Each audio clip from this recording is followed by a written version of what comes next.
अगला सवाल देखिए, the force between two short electric dipoles separated by a distance r is directly proportional to. दो short electric dipoles के बीच में जो फोर्स आएगा वो किस पे, r की कितनी पावर पे डिपेंड करेगा बोल के पूछा है। तब इसके लिए कैसे करेंगे देखिए, मान लेते हैं कि हमारे पास एक डाइपोल है P1, यहाँ पे भी एक डाइपोल है P2।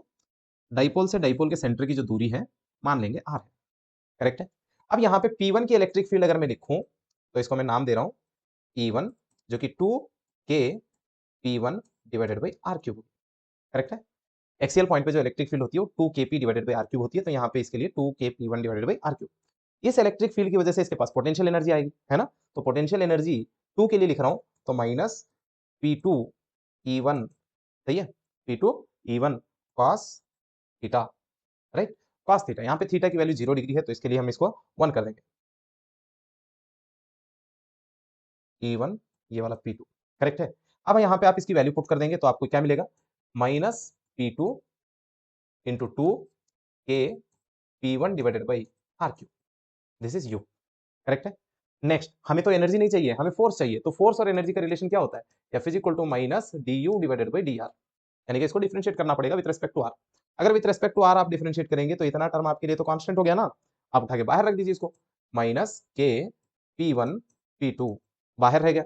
डिफरेंशिएशन किसका चलेगा, D by D R of 1 by R, सही है। तो 1 by R cube, 1 by R cube का डिफरेंशिएशन करेंगे तो आपको क्या मिलेगा, माइनस के P1, यहाँ पे 2 भी है देखिए, 2 भी है, के P1 P2 into minus 3 divided by R power 4, सही है। 1 बाई आर क्यूब का डिफरेंशिएशन कितना आता है, minus 3 divided by R power 4। अगर आप मल्टीप्लाई करते हैं तो यहाँ से आपका फॉर्मूला निकल के आता है 6k P1 P2 divided by R power 4।